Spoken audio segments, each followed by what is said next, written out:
Are you done yet? Are you done yet?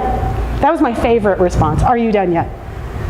So I decided to say, hey babe, instead of are you done yet, you could just say, thank you for sharing. Thank you for sharing. And that's secret code for are you done yet? And then I'll let you know. I also discovered that Greg needs to know when he's going to get out of this conversation. So I would preempt it with, this is I have no idea, I'm going to start bawling and it might be a long time. I would tell him that. I would also tell him, for example, this is a 5-minute check-in on everything that's me. It's 5 minutes. I'm going to just share with you. You can do with it what you want. And then he knew how long he was in for. That helped. Because he needed to know, like, how long am I in? Because it was hard for him to concentrate, you know, at minute 4, if he doesn't know if we're going for 20 or if we're going for 5. But he didn't even know to say, thank you for sharing your thoughts and feelings. Totally nobody, his mom did teach him how to sew though. So that's a good skill. Not like Jason, but he did know how to sew. He also knows how to cook. He knows how to clean up after himself. He is a way better spouse than I am. Super great. But the words things, not so much. So, anywho, I had to make a decision whether or not I was going to choose to be vulnerable in a place where I was not having my needs met. Because that's who I was going to be. And in that space, God then started to heal hurts, past and present, and he started to develop healthy skills. And for both of us, we started to learn how to connect. So that's why, you guys know, like almost every Sunday we come in and we say, hey, who has something to share about what God's doing in their life? And instantly everybody's hand goes up, right? Okay, not so much. What is the number one reason why your hand does not go up when that opportunity arrives? Don't want to be seen. Don't want to be seen? Embarrassed. Thinking about the week. Thinking about the week. Anybody think God's not doing something in your life? Lack of recognition. I think the number one reason, I don't know, I could be wrong, I think the number one reason is you are not valuing your journey enough to think it's worth taking a few minutes to say it out loud. Oh, that's just a small thing. Oh, that's nothing. So do you know how many people come to me after the service? All of you, every single one of you except for you. Share this, and you, sir, Paul, share this amazing thing that God's doing in your life. Just 20 minutes after I ask, please share something God's doing in your life. You don't share it with all of us, you share it with me afterwards. And I say, well, how come you didn't share that in the whole group? Oh, it's not, I wouldn't want to take everyone's time. Do you know what you're really saying? I'm not sure if it's safe enough to be vulnerable here. But here's the thing. Do you know why we need it to be safe? Because we want other people to prove to us that they will accept us, see us, and value us before we become vulnerable. But it's not actually a prerequisite.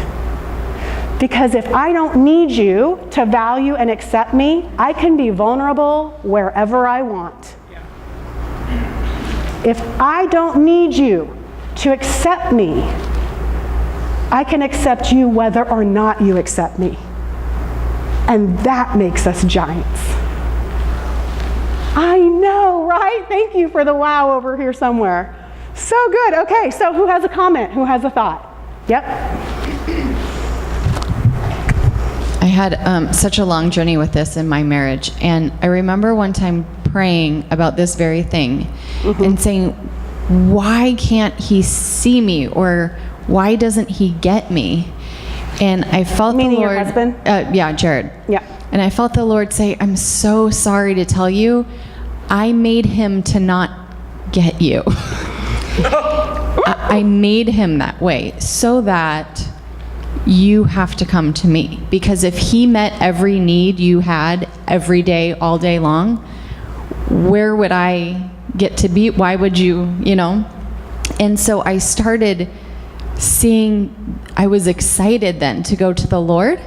Yeah. And then what I did is when I went to the Lord and I got filled up, I went to Jared and went, look what God did, and you're off the hook, because like I just got this from God. And he's like, I love that, you know, because I'm not asking, I'm not needing, I'm not desperate, and then he doesn't know how to help. It's I can get excited with Jared instead of the opposite. So coming into the relationship from a place of fullness rather than a place of lack. Exactly. That might be healthy. Genius. It changed everything. Changes everything, for sure. Okay, who else? Yeah, Chuck, yes. And could somebody run Get Kids? Let them know that we are ready for them whenever. In my life, I've replaced the concept of trust with that of assumption of risk. That we lose so much by not being vulnerable, by not being open with our wife and friends and others, that you choose who to assume the risk that you can trust them. Yeah. And if it doesn't work out, well, sometimes it won't. But think about this. When we're driving down the highway, do we trust that a car won't come into our lane and obliterate our lives? We're not trusting, but we need to go places and do things and all of that, so we get out there on the highway, and 1 in a million, it ain't going to work out. But we all assume that risk. I love that. I was just having that very thought this week. So thank you. That's genius. Assuming the risk. That's so. Greg will write it on the board in a second. It's what's led me to be happily married for 25 years, and 25 out of 49 isn't bad. My wife hates that joke. And my son is going to report it to my wife when we get home. No, he won't. So good. Okay, who else? Have a thought or a comment? Thanks, Heather.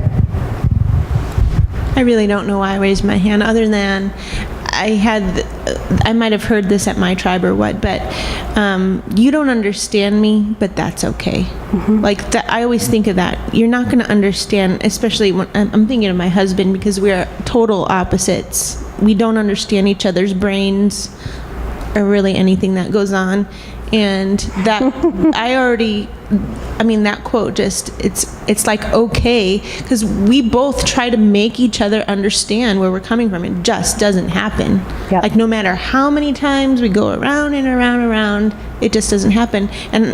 But it's okay. Like I have to be okay with that. So I don't know that doesn't help anything or anything. I just was a comment. I think it's a really good comment, because I think what we're looking for is we're looking for other people to validate us, for us to be validated. When we are free of that, we have the freedom to love someone and be totally in love with someone. I just had this quote this week. I am free to be in love with someone, like just so love them when they think I'm garbage. It's like it frees us in our relationships to no longer need the validation of another person, to appropriately be vulnerable, to appropriately expose who we are, and the freedom and the joy of expressing ourselves honestly without getting hooked into the need for them to validate it. And it changes so much. Okay, any other thoughts or comments?